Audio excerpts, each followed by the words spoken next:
Thousands of years ago, the gods descended from the heavens and settled in the lands of ancient Mesopotamia. In previous videos in the series, The Gods That Rule the Earth, we saw who Anu, Enki, Enlil, Ninmah, Marduk, Ninurta, Ishkur, and Nannar are. These are 8 of the main gods and goddesses of Babylon. For history and archaeology, our traditional science, these are simply deities worshipped and revered by the civilizations of the Fertile Crescent. However, for those who study the Anunnaki and ancient astronaut theory, they are more than just beliefs. Here, we're dealing with beings, with physical entities. When we observe the traces left by ancient civilizations, we see that they claimed to have direct contact with these beings, and for them, these were indeed flesh and blood. They inhabited the tops of ziggurats and were there, guiding the people, choosing kings, and sustaining a way of life, showing humans who wrote the myths and recorded their histories on tablets how a civilization should be organized. By observing these traces, we understand how civilizations emerged that later came to revere a single god, which gave rise not only to Western and Eastern philosophical thought, but also shaped the world's structures and the establishment of different peoples and civilizations. This, in the end, resulted in sacred books, religions, and even the conflicts and wars of both the distant past and the present day. In this video, we'll look at who the Anunnaki Ningishzidda, Dumuzi, Nergal, Utu, and Inanna are.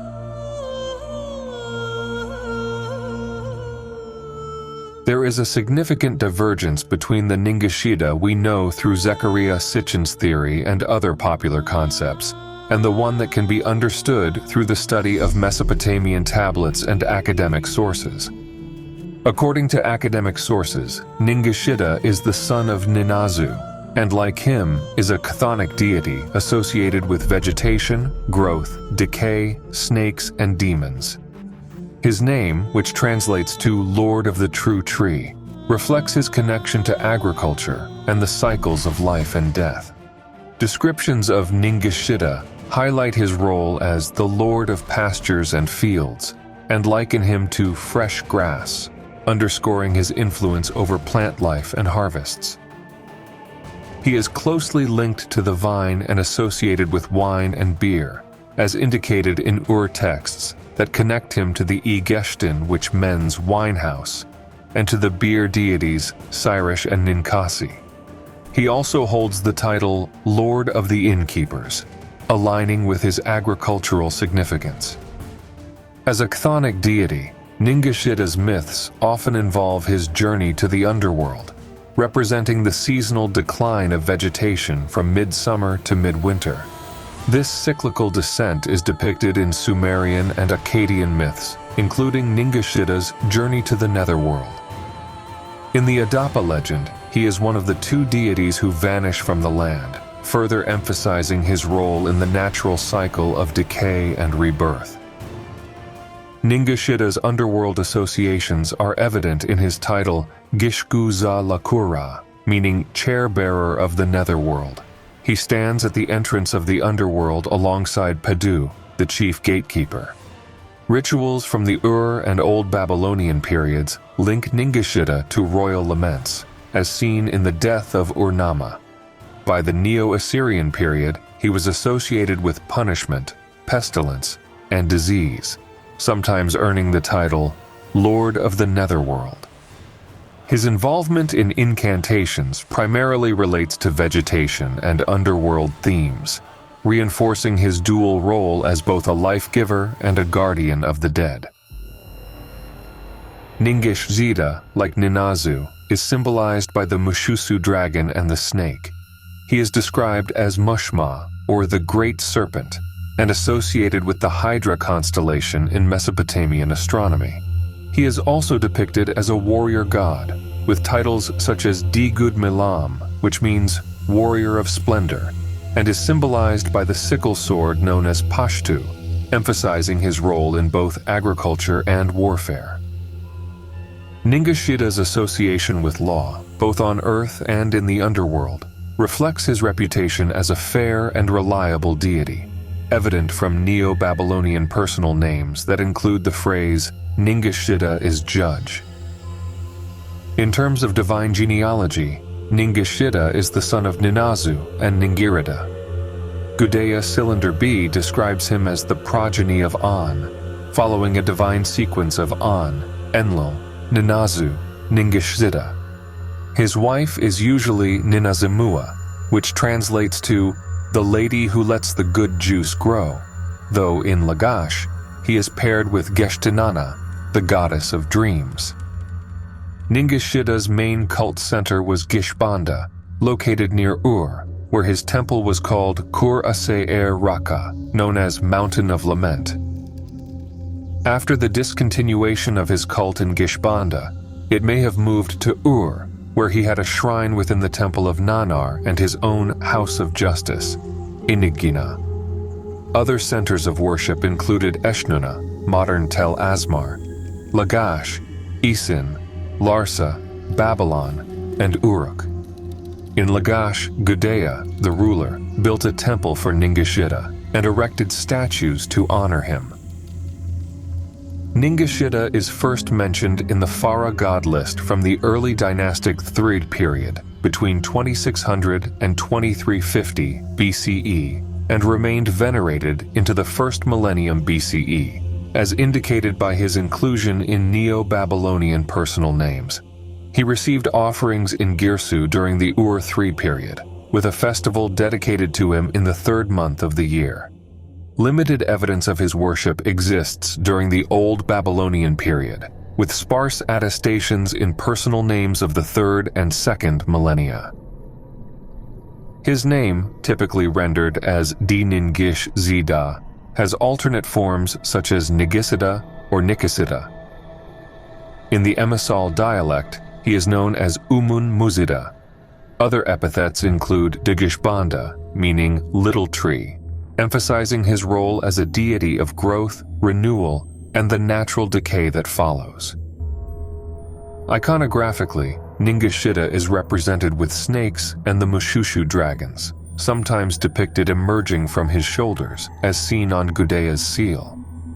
Cylinder seals from the Ur-3 period often portray him with serpents, reinforcing his chthonic nature and role as an intermediary between the living and the dead. Those who watched the introductory video in this series know that Marduk is also associated with the Mushushu symbolism. In my view, this is the main reason why some researchers, like Zecharia Sitchin, linked Ningishzidda to Enki's clan. However, as we previously discussed, academic sources trace Ningishzidda's genealogy to Enlil's clan, not Enki's. Those who follow this channel know that my aim here is to bring knowledge, so that each of you can decide what resonates best with your beliefs. As we have seen, the tree is connected to Ningishzidda, who is also linked to the serpent, as is Marduk. According to Sitchin's conclusions, Ningishzidda in Egypt is the same deity as Thoth. In this case, Enki, as Ptah, would be Thoth's father, which contradicts what we know about Thoth from Egyptian mythology. The Egyptian god Thoth is associated with the Greek god Hermes, the thrice great Hermes Trismegistus, who brought hidden knowledge and wisdom to humanity, such as Hermeticism and alchemy. However, it's essential to note that, academically, Thoth and Hermes are connected, but there is no direct academic link to Ningishzidda. Nevertheless, considering the Anunnaki history, Sitchin interprets Enki as Ptah, Marduk as Ra, and Ningishzidda as Thoth, associating them with the Serpent clan, along with another of his sons, according to Sitchin's conclusions, the enigmatic figure of the shepherd Dumuzi. Dumuzi, also known as Tammuz, is an ancient Mesopotamian deity deeply associated with agriculture, vegetation, and pastoral life, embodying both the cycles of nature and the human experience of loss and renewal. Revered as Dumuzi the shepherd, he personifies fertility, life cycles, and natural abundance. In Sumerian mythology, Dumuzi is depicted as the primary consort of Inanna, later known as Ishtar, the goddess of love and fertility. He is the son of Sir-Tur and the brother of Inanna, the goddess of agriculture, fertility, and dream interpretation. Dumuzi appears in several key Sumerian myths and historical texts. The Sumerian king list recognizes him as an antediluvian king of Bad Tabira and an early ruler of Uruk. His complex relationship with Inanna is powerfully illustrated in Inanna's descent into the underworld. When Inanna descends to the underworld, Dumuzi fails to mourn her absence adequately, inciting her wrath and leading her to condemn him as her replacement. This event signifies not only Dumuzi's fate, but also the symbolic cycle of death and rebirth. Later, Inanna's remorse results in a seasonal arrangement where Dumuzi spends half of each year in the underworld and the other half in the world above, symbolizing the cyclical transitions between growth and decay, life and death. Ritual lamentations for Dumuzi were a central part of his worship, with midsummer rites mourning his descent as a reflection of the dry season's toll on life and fertility. This period, marked by the month named after him, extended beyond Sumer to influence Babylonian and other East Semitic practices, where the figure of Tammuz continued Dumuzi's legacy. His cult, while primarily centered in cities like Uruk, Bad Tabira, and Lagash, extended throughout Mesopotamia and shaped the religious customs of neighboring regions. The sacred marriage ritual, central to the Sumerian New Year festival known as Akitu, represents another crucial element of Dumuzi's legacy. In this ritual, the king of Uruk may have symbolically or literally assumed Dumuzi's role, uniting with the high priestess of Inanna to ensure the fertility of the land and cosmic balance. Dumuzi's association with Amma-Ushumgal-Anna, the god of the date palm, further reinforces his link to abundance and continuity, as the date palm was vital to Mesopotamian agriculture and stability. Dumuzi's story also highlights the deep bond with his sister, Inanna. In the poem The Dream of Dumuzi, he recounts a troubling dream to her, foretelling his eventual capture by demons. Inanna's unwavering loyalty is underscored when she endures brutal torture at the hands of the Gala demons, refusing to betray him. Despite her protective efforts, Dumuzi is ultimately seized. Through the intervention of Utu, the sun god, Dumuzi temporarily escapes by transforming into a gazelle, only to be recaptured. The cycle concludes with Inanna agreeing to spend alternating seasons in the underworld, symbolizing the continual shift between life and dormancy. Dumuzi's mythic themes resonated far beyond Mesopotamia. In the Greco-Roman world, he became known as Adonis, with similar narratives of his tragic death and association with seasonal fertility. The Greek festival of Adonia, in which women cultivated small, quickly withering gardens of Adonis, mirrored the transient, cyclical nature of life and fertility embodied by Dumuzi. In the Bible, Tammuz is directly mentioned in the book of Ezekiel, where women are described as weeping for him at the entrance of the temple in Jerusalem. This passage underscores the enduring presence of Tammuz's cult among the Israelites, particularly among women, who were primarily responsible for mourning his death. The weeping for Tammuz marked the Midsummer Festival, symbolizing not only his death, but also the hope for his eventual return, aligning closely with the agricultural cycles.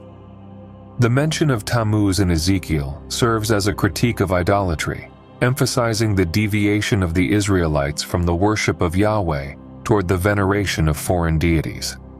Despite this critique, the narrative of Tammuz and its association with mourning, suffering, and anticipated resurrection suggests thematic parallels with the story of Jesus. Both figures undergo periods of death or descent, Dumuzis into the underworld, and Jesus' crucifixion and burial, followed by a form of return or resurrection, symbolizing the hope for eternal life and renewal. The parallels between Dumuzi and Jesus extend beyond the basic theme of resurrection. In both traditions, the death of the god is portrayed as an act of substitution. Dumuzi becomes the sacrificial replacement for Inanna when she returns from the underworld, while Jesus is described in the New Testament as the sacrificial Lamb of God, taking on the sins of humanity. This notion of sacrificial substitution reflects a broader religious motif, where divine figures willingly endure suffering for the sake of others, highlighting themes of redemption and salvation. In the story of Jesus, this sacrificial act culminates in the promise of salvation and eternal life, a theological transformation of the agricultural metaphor inherent in the Tammuz myth. In addition to the shared themes of death and resurrection, both Dumuzi and Jesus are closely associated with the symbolism of shepherding. Dumuzi is explicitly referred to as Dumuzi the shepherd, a role that emphasizes his connection to pastoral life, fertility, and provision. Jesus, too, is often referred to as the Good Shepherd in Christian texts, symbolizing his role as the spiritual guide and caretaker of humanity.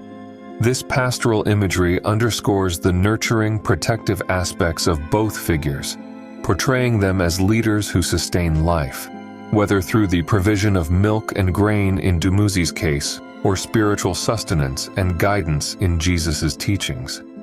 In this context, both figures embody the archetype of the shepherd as a mediator between the divine and the earthly, guiding the flock toward safety and salvation. The sacred marriage ritual associated with Dumuzi, in which he unites with Inanna during the Akitu festival, also offers intriguing parallels with Christian theology.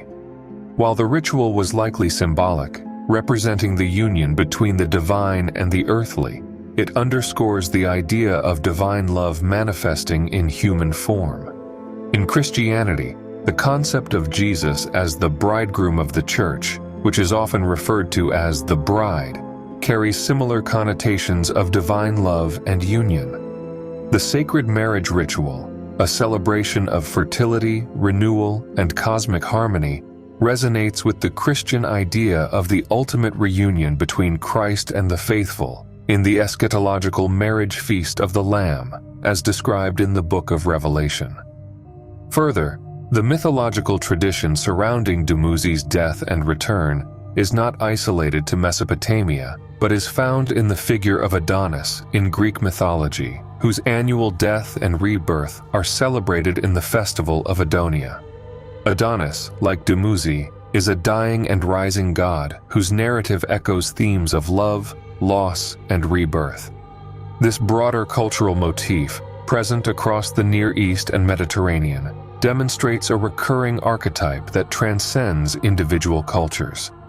The story of Jesus, though distinct in its theological development, shares in this wider tradition of a divine being who overcomes death, symbolizing hope, renewal, and the promise of eternal life. The symbolic connections between Dumuzi and Jesus have also been explored in later religious literature. Early Christian writers in the Middle East, for instance, drew on the language of mourning found in Ishtar's laments for Tammuz when composing hymns and poems about Mary's sorrow at the death of Jesus.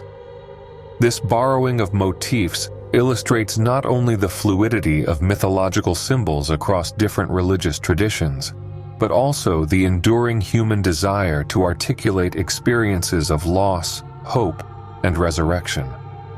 In this way, the story of Dumuzi, though originating in the agrarian societies of ancient Mesopotamia, finds resonance in the Christian narrative of Jesus, where the promise of spiritual rebirth replaces the agricultural metaphor of renewal. The later interpretations of Tammuz by early Christian scholars, such as Jerome, further complicate the relationship between the ancient deity and the story of Jesus. Jerome described a grove dedicated to Tammuz in Bethlehem, suggesting that elements of Tammuz's cult persisted into Christian times. He claimed that in this same cave, once associated with the mourning for Tammuz, the birth of Jesus was commemorated, symbolizing a transformation of meaning from the pagan ritual of lamentation to the Christian celebration of the Nativity. While Jerome's interpretation has been debated by modern scholars, it exemplifies the process of religious syncretism, where earlier traditions were reinterpreted through the lens of emerging Christian beliefs. Despite these parallels, there are significant theological differences between the story of Dumuzi and the narrative of Jesus. Dumuzi's resurrection is part of a cyclical pattern that repeats annually, tied to the cycles of nature and the agricultural year. In contrast, the resurrection of Jesus is presented as a singular historical event that offers a new kind of salvation, emphasizing personal transformation and eternal life. This shift from cyclical to linear salvation reflects the broader theological transition from polytheistic to monotheistic frameworks, where the divine-human relationship is redefined from a focus on natural cycles to a personal and historical covenant. Soon, later in this video, we'll delve deeper into the fascinating story of the goddess Inanna. This is because there is another equally important parallel when we compare the stories of the goddess Inanna Dumuzi and their connections to Jesus. There are two important videos here on the channel that explore the relationships between Jesus, Lucifer, Dumuzi, and Inanna. The first is the captivating myth, The Descent of Inanna into the Underworld, presented as a dramatized film. The second is an analysis of the intriguing parallels between Jesus, Dumuzi, Inanna, and Lucifer. It's important to clarify that Inanna is identified with Venus, the morning star. During the period of renewal, she returns from the underworld after 3 days, resurrecting as the morning star, and sends the shepherd, Dumuzi, to the underworld. This is an intriguing parallel, one that's certainly worthy of extensive debate, don't you think? For this reason, I invite you to watch this video until the end, and then explore the 2 other videos, which will be linked at the end of this one for you to continue your journey. For now, let's focus on understanding the underworld and the one who rules over it, Nergal.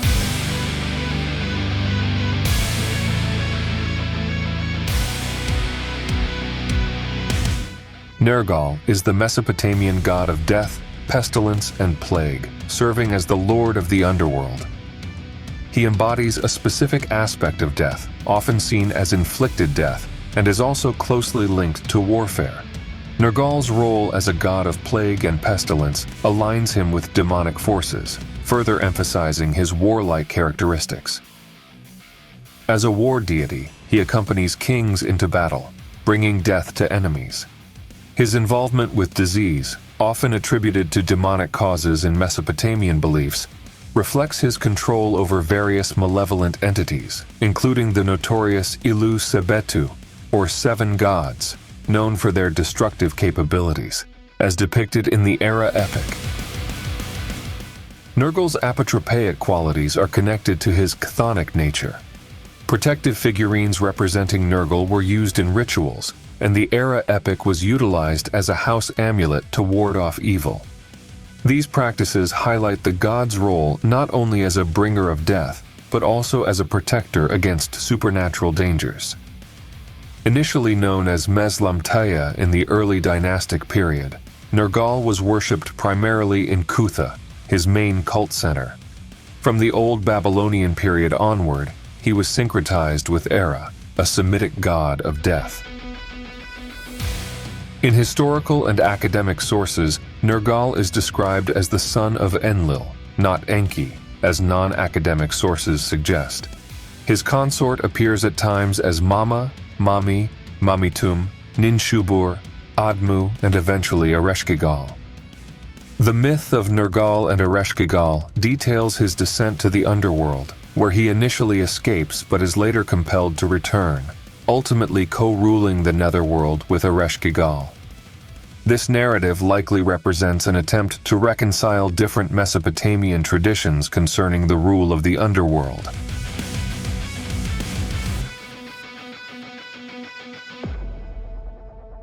The main cult center of Nergal was Kutha, but his worship extended to other cities, including Mashkan Shapir, Dilbat, Isin, Larsa, Nippur, Ur, and Uruk.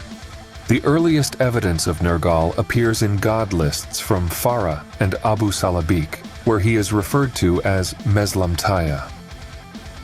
By the Ur III period, the name Nergal becomes more prominent, and by the second millennium, he is recognized as a co-ruler of the underworld alongside Ereshkigal. In the Neo-Assyrian period, Nergal was significant in the official Assyrian cult.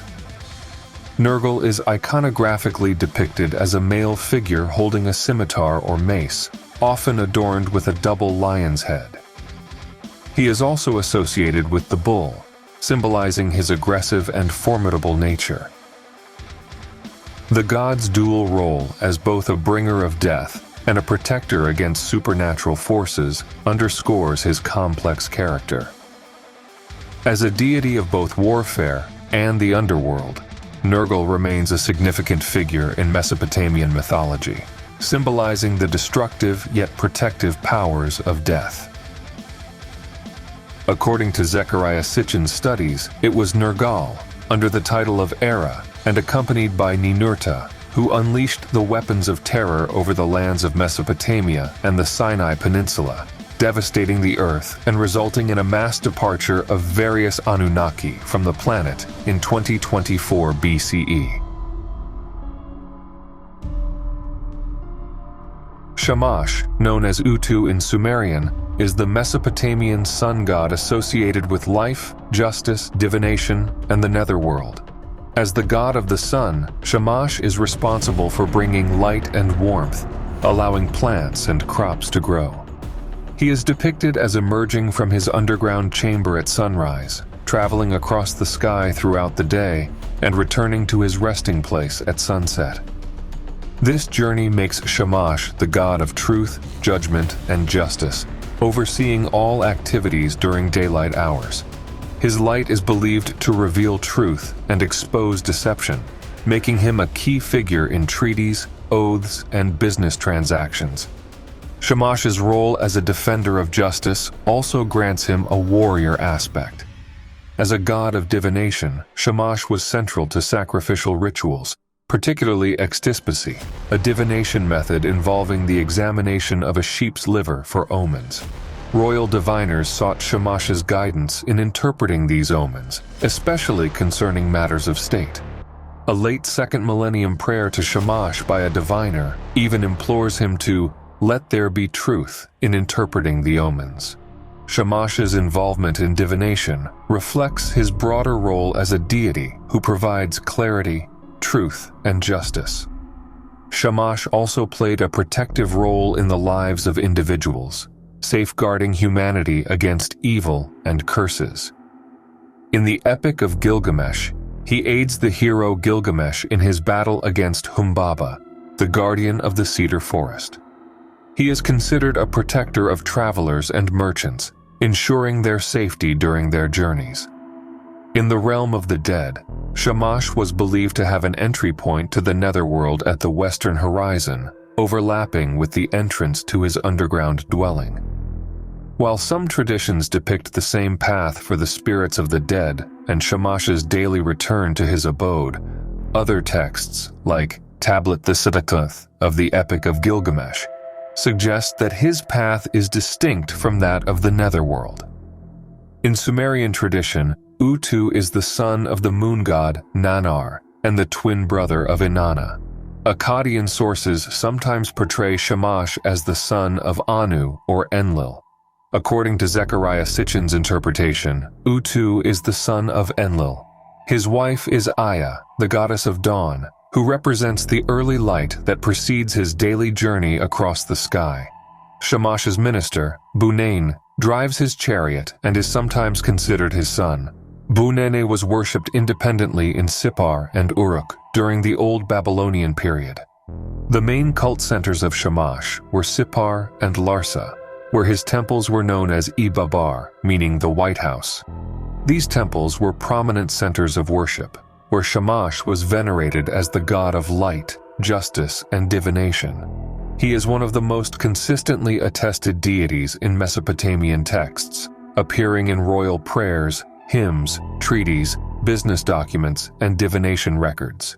Shamash's influence is evident from the earliest periods of cuneiform culture, with one of the oldest Akkadian literary texts being a hymn to him from Tel Abu Salabik, dated to around 2600 BCE.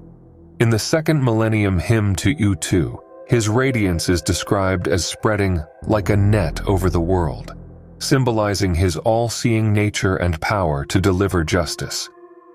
Another hymn from the same period praises his ability to see truth in trials and verdicts, affirming his role as an overseer of fairness. A prayer to be recited at sunset offers a more intimate depiction of Shamash, detailing his return to his dwelling, a warm welcome from his gatekeeper, and a dinner prepared by his wife, Aya. In the Neo-Assyrian period, Shamash held a significant role in royal divination, as reflected in about 350 surviving queries and reports made to him by kings like Esarhaddon and Assurbanipal. These reports reveal concerns about rebellion, illnesses, and loyalty among subordinates. Royal hymns not only praise Shamash, but also commemorate the reconstruction of his temples, such as those undertaken by Assurbanipal and Nabopolassar.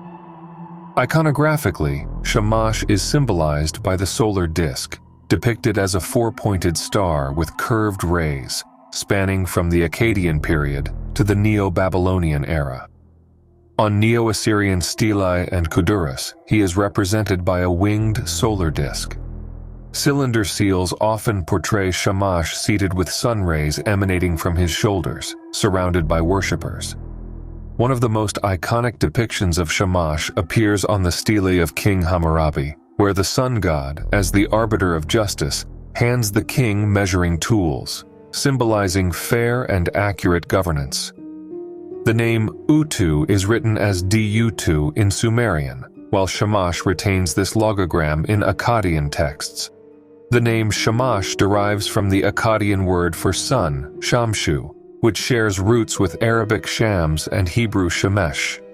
Various written forms of his name exist, including Du-Tu, Du-Tu-Kam, and Disha-Tu-Mas, reflecting the god's enduring significance across different periods and regions of Mesopotamia.